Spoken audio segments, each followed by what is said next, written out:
Let's get back to domestic things, and there's no greater lineup than our Tuesday lineup, where the great Mark Latham is joining us from New South Wales Parliament, Rita Panahi joining us from Melbourne. You can see, read and hear her all over the shop. Mark, let's start with you. How are you, mate? How is the abortion debate rolling in the upper house as we speak? How far into the amendment process are we? Well, Paul, I think there's 38 amendments listed, and I think we've got through 5, so a long way to go. We'll sit to midnight tonight and then midnight tomorrow night and possibly on Friday. So the government's determined to get all this through, and I suppose I can report in a nutshell the fix is in. The Premier hasn't made any effort anyone can see to move numbers to ensure that the hideous practice of gender selection abortions would be outlawed in New South Wales, and the other 3 major amendments, one of those is mine on conscientious objection. I'm expecting they'll go down as well. So the focus will now turn to those disenchanted Conservative Liberal MPs in the lower house who've said they'll move to the crossbench and deny the Berejiklian government its lower house majority.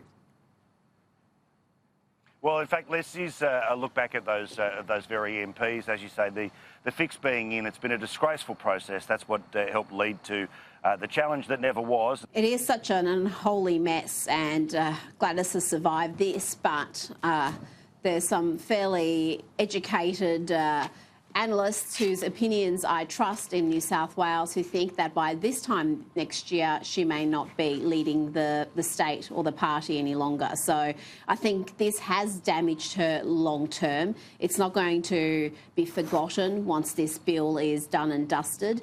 And the party is hopelessly fractured. The Nationals are in disarray. Their constituents are seeing precisely what sort of values their representatives hold. So the entire thing, I think, has been such a mess, a self-inflicted wound that did not need to occur. And it's like the Greyhounds all over again, where they've done this to themselves. This hasn't been something that's been orchestrated from opposition. It's entirely self-inflicted. Well, also, I mean, Mark, you're seeing this in the upper house. One would assume that the National Party is a lot more socially conservative than the Liberal Party, yet it seems like the actual people who end up being the MPs in the upper house, well, they could easily exist in almost any other party. Well, the bloke organising the numbers, Trevor Khan, could exist easily in the Greens. He is as so-called progressive on these social issues as anyone else in the Parliament, including the full array of Greens. So what's happened to the National Party, I don't know. People say to me, what's the difference in personnel between my time in Canberra in Parliament there and coming to Macquarie Street? I say I don't recognise the National Party, particularly a guy like Trevor Khan, who has spent many years up and down the corridors there on the 11th floor organising the numbers for these social causes that his voters in the National Party constituency would never support.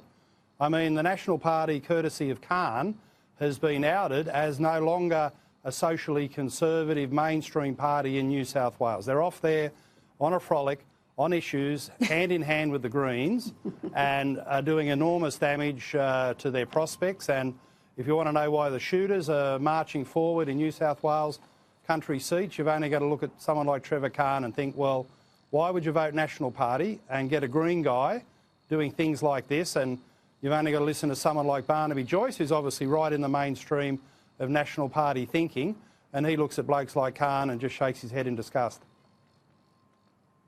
Well, exactly, and it's a good point about the shooters, is that obviously your own success getting 2 members of One Nation into the upper house and those 3 members in the lower house, as well as one in the upper house. Look, there are plenty of other alternatives out there, and if they want to keep carrying on like this, don't just vote habit.